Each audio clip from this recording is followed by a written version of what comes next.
नमस्कार, खास कार्यक्रम विशेष में आप सभी का स्वागत है। मैं हूं प्रीति सिंह।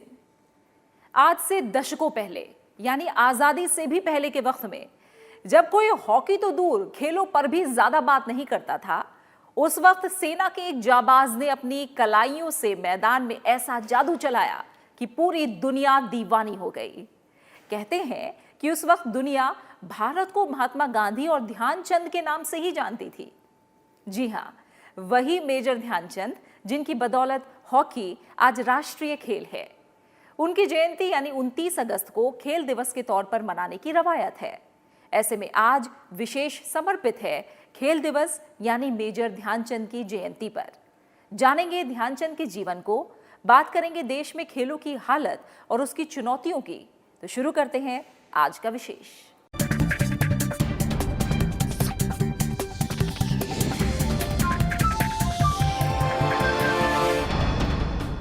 खेल दिवस जिनके नाम पर मनाया जाता है, उन्हें पूरा देश हॉकी के जादूगर के नाम से जानता है। जी हां, हम बात कर रहे हैं मेजर ध्यानचंद की। शुरुआती दौर में सिर्फ नौकरी के मकसद से सेना में वो भर्ती हुए थे, लेकिन बाद में उनका जुड़ाव हॉकी से हो गया और इस खेल ने उन्हें सफलता के शिखर पर पहुंचा दिया। आइए देखते हैं मेजर ध्यानचंद की जिंदगी का सफरनामा। India score. साल 1936, जगह बर्लिन, तारीख 15 अगस्त। मौका बर्लिन ओलंपिक पुरुष हॉकी का फाइनल मुकाबला। हॉकी स्टिक से गेंद को दूसरे खिलाड़ियों से छीनकर आगे बढ़ते ये हैं हॉकी के युग पुरुष मेजर ध्यानचंद। भारतीय टीम ने इस मैच को 8-1 से जीता और ओलंपिक में तीसरा स्वर्ण पदक हासिल किया।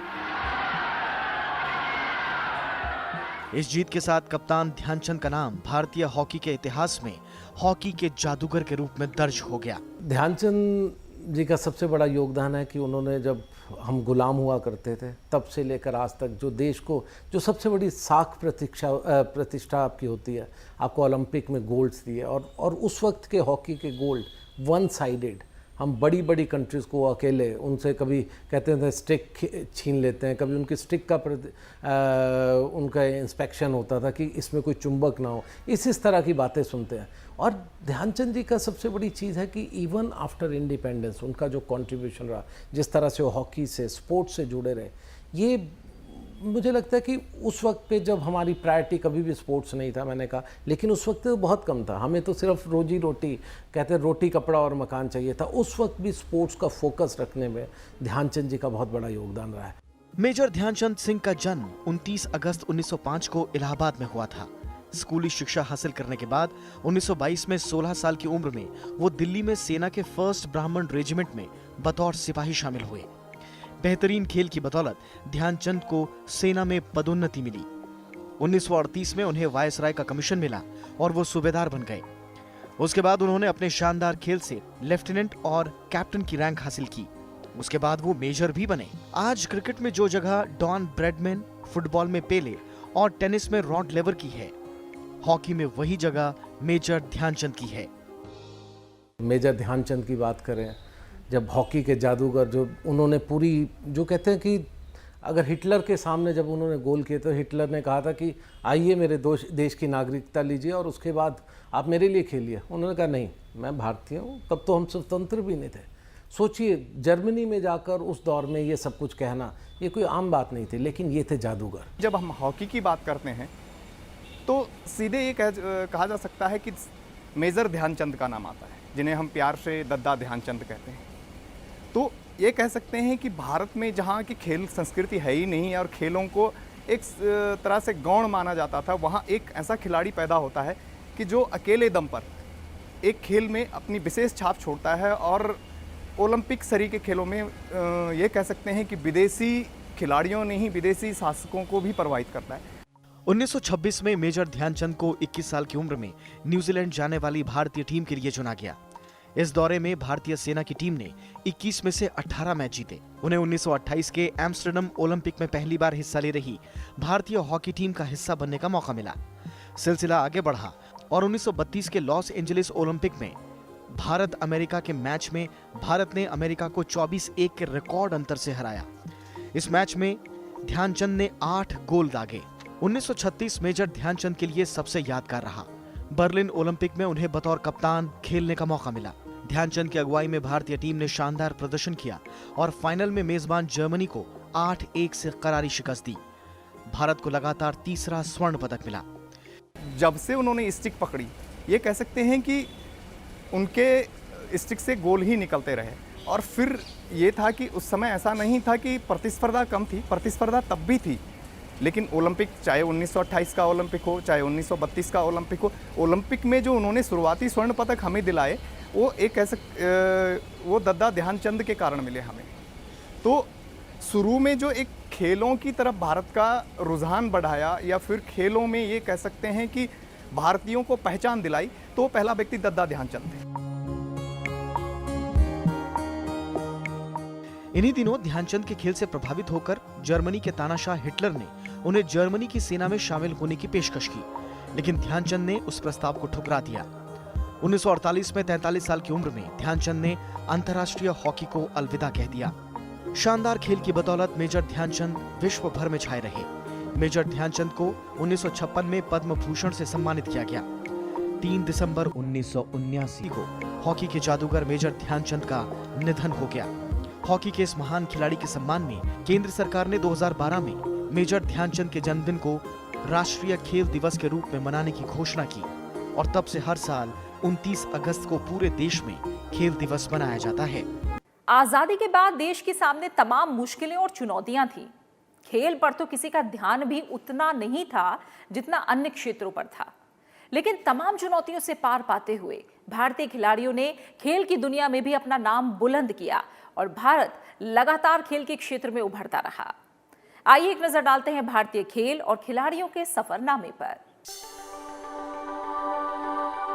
1947 में जब देश आजाद हुआ, तब शायद किसी ने भी ये नहीं सोचा था कि भूख, गरीबी, अशिक्षा और कमजोर आर्थिक हालात से लड़ता और जूझता भारत आगे चलकर खेल की दुनिया में भी नाम कमा पाएगा। धीरे धीरे ही सही, मगर अपने लक्ष्य पर अडिग और समर्पित भारतीय खिलाड़ियों ने न केवल अंतर्राष्ट्रीय स्तर पर अपनी पहचान कायम की, बल्कि भारत का नाम भी रोशन कर दिया।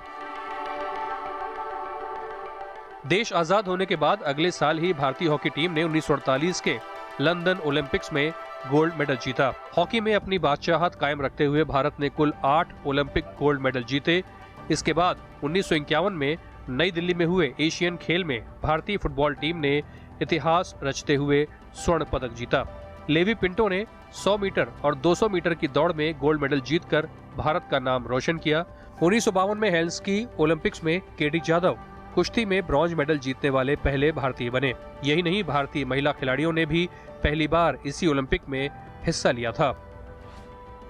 आजादी के बाद क्रिकेट के खेल में भी औपनिवेशिक मानसिकता से उभरते हुए भारतीय क्रिकेट टीम ने 1952-53 में भारत दौरे पर आई पाकिस्तानी क्रिकेट टीम को हराकर पहली बार टेस्ट सीरीज पर कब्जा जमाया। इसके बाद 1958 में बिलियर्ड्स खिलाड़ी विलियम जोन्स विश्व चैंपियन बने। किसी व्यक्तिगत खेल में विश्व चैंपियन बनने वाले वो पहले भारतीय खिलाड़ी बने। 1958 में ही कार्डिफ में हुए कॉमनवेल्थ गेम्स में मिल्खा सिंह ने स्वर्ण पदक जीता। कॉमनवेल्थ गेम्स में स्वर्ण पदक जीतने वाले वो पहले भारतीय एथलीट थे। यही नहीं, मिल्खा सिंह 1960 के रोम ओलंपिक में पुरुषों के 400 मीटर की दौड़ में चौथे स्थान पर रहे।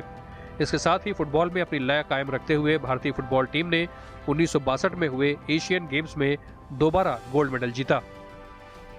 1971 में पहली बार भारतीय क्रिकेट टीम ने अजीत वाडेकर के नेतृत्व में वेस्टइंडीज को उनके घर में हराकर टेस्ट श्रृंखला जीती। भारतीय टीम द्वारा विदेश में टेस्ट जीतने का ये पहला मौका था।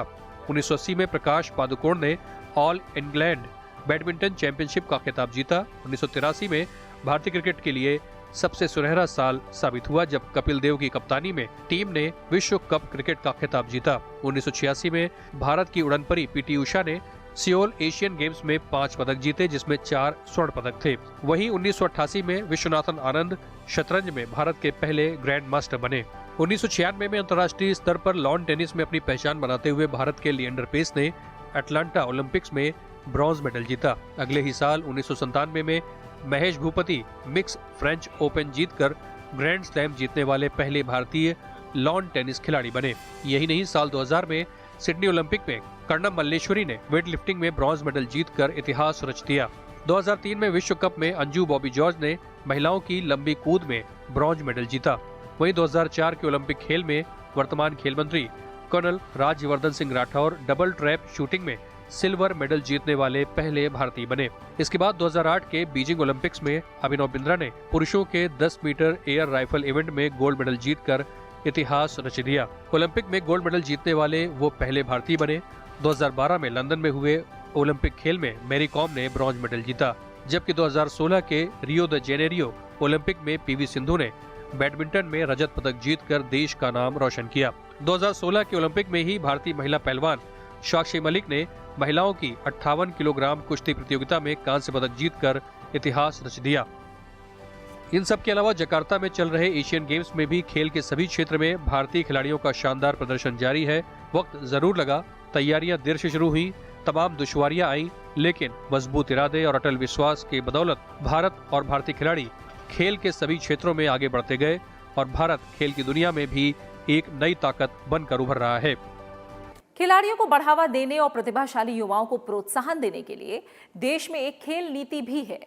इसमें समय समय पर बदलाव होते रहते हैं। खेल दिवस के मौके पर खेलों की सेहत पर बात होना भी जरूरी है। खासकर ओलंपिक्स में देश के प्रदर्शन के बाद ये चिंता ज्यादा बड़ी लग रही है। आइए खेलों के सामने मौजूदा चुनौतियों पर बात करते हैं इस रिपोर्ट के जरिए।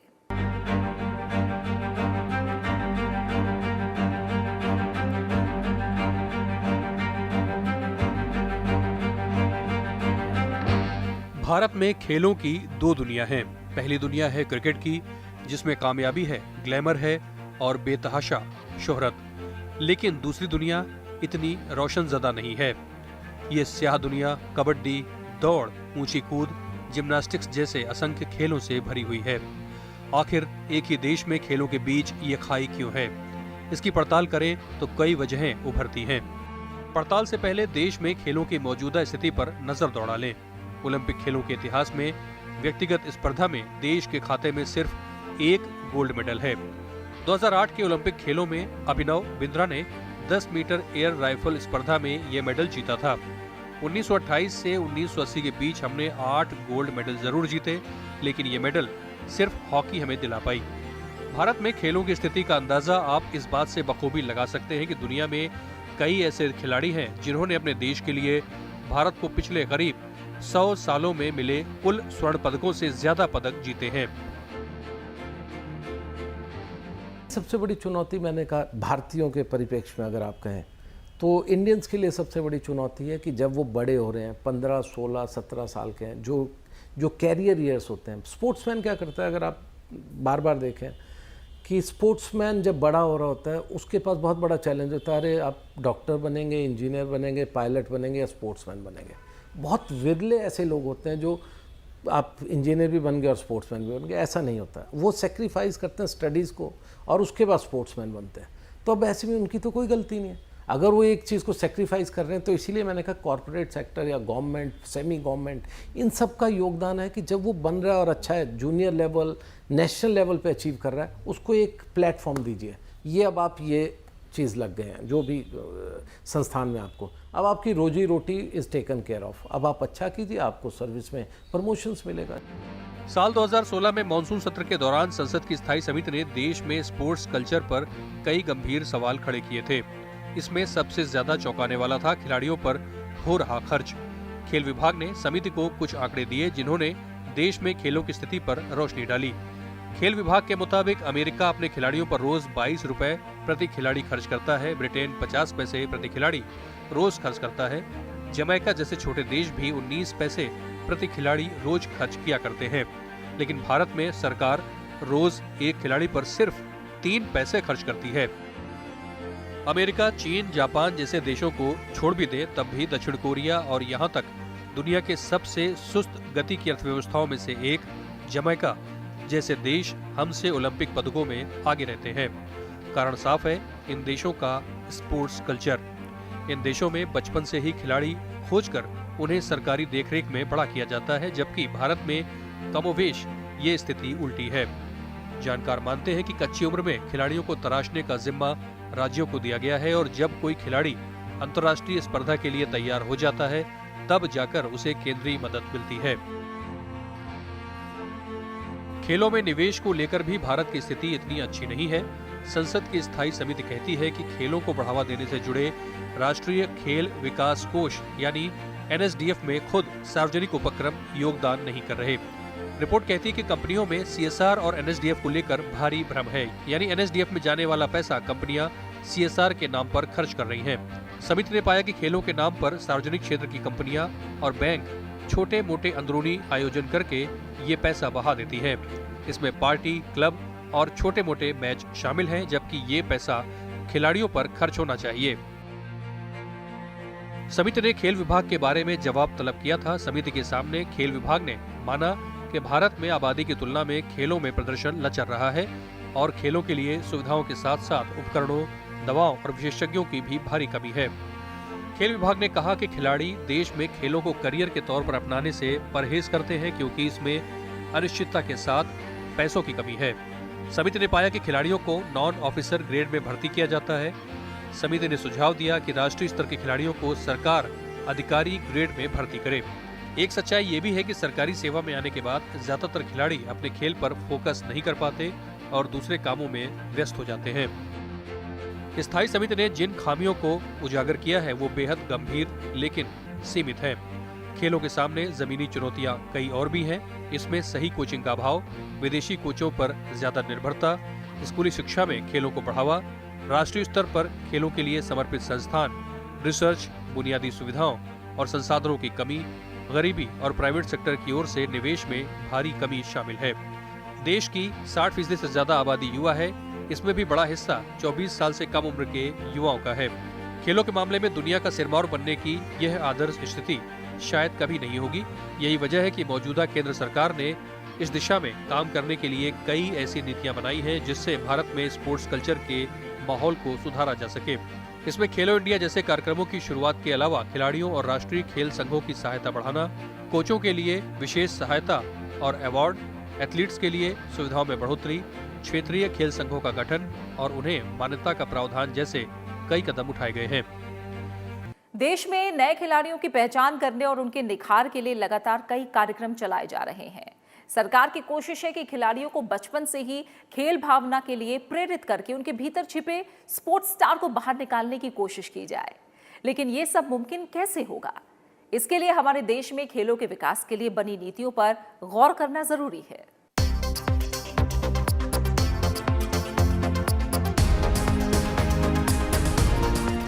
भारत में खेलों के विकास के लिए 1982 में राष्ट्रीय कल्याण कोष की स्थापना की गई। इस कोष से खिलाड़ियों को वित्तीय मदद देने का प्रावधान किया गया। इसी साल भारत सरकार में खेल विभाग की स्थापना की गई। 1985 में अंतर्राष्ट्रीय युवा वर्ष के मौके पर इस विभाग का नाम बदलकर खेल और युवक कल्याण विभाग कर दिया गया। 7 मई 2000 को इसे स्वतंत्र मंत्रालय घोषित कर दिया गया। 30 अप्रैल 2008 से इस मंत्रालय को युवक कल्याण विभाग और खेल विभाग में बांट दिया गया। खेल और युवक कल्याण मंत्रालय के तहत भारतीय खेल प्राधिकरण यानी SAI की भी स्थापना की गई।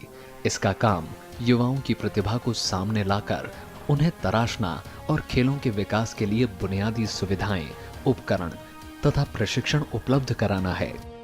जो सपोर्ट होती है स्पोर्ट्समैन के लिए वो बहुत कम हुई है। ये बहुत अनफॉर्चुनेट पार्ट है। गवर्नमेंट का कंट्रीब्यूशन बढ़ा है, गवर्नमेंट पैसा बहुत लगा रही है, लेकिन गवर्नमेंट का एक जो कहते हैं ना एक लेवल तक ही जा सकते हैं। ऐसे नहीं कि पूरा बजट उस पर दे देंगे। तो इसमें कॉर्पोरेट सेक्टर को आगे आना पड़ेगा। दरअसल आज़ादी से पहले अंग्रेजी शासन के दौरान क्रिकेट, हॉकी और फुटबॉल के अलावा दूसरे खेलों पर खास ध्यान नहीं दिया गया। ये तीनों ही खेल अंग्रेज शासन और देशी संभ्रांत वर्ग तक सीमित थे।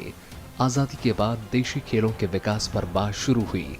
हालांकि पहली बार राष्ट्रीय खेल नीति 1984 में बनाई गई। इसमें इस बात पर जोर दिया गया कि 50 में से 16 खेल विषयों पर ध्यान दिया जाए और इनकी प्राथमिकता के आधार पर विकास किया जाए। 16 सूत्री इस खेल नीति में ग्रामीण इलाकों में खेलकूद के विकास, खिलाड़ियों के लिए पौष्टिक आहार की व्यवस्था, स्कूल कॉलेजों की सांस्कृतिक गतिविधियों में खेलों को शामिल करना, खिलाड़ियों के लिए रोजगार की व्यवस्था, खेल उद्योग को बढ़ावा और अंतर्राष्ट्रीय प्रतियोगिताओं में शिरकत सुनिश्चित करना शामिल था। खेलो इंडिया में आपको गाँवों को जोड़ना होगा और गाँवों को जोड़ने के लिए आपको वहाँ की जो विशिष्ट प्रतिभा है उसको उभार कर सामने लाना होगा। शूटिंग में अभी तक एक कह सकते हैं कि बहुत महंगा खेल था, तो उसमें बड़े घरानों के लोग जुड़ते थे, लेकिन अब नहीं है, अब गाँव से भी लोग आ रहे हैं। तो हर चीज़ में, एथलेटिक्स हो, बॉक्सिंग हो, कुश्ती हो, यहाँ तक कि बैडमिंटन में भी गांव के बच्चे आ रहे हैं। तो आपको गाँवों तक खेलो इंडिया ले जाना होगा। देश में खेलों के विकास और खिलाड़ियों को मदद देने के लिए केंद्र सरकार ने 2001 में नई राष्ट्रीय खेल नीति लागू की।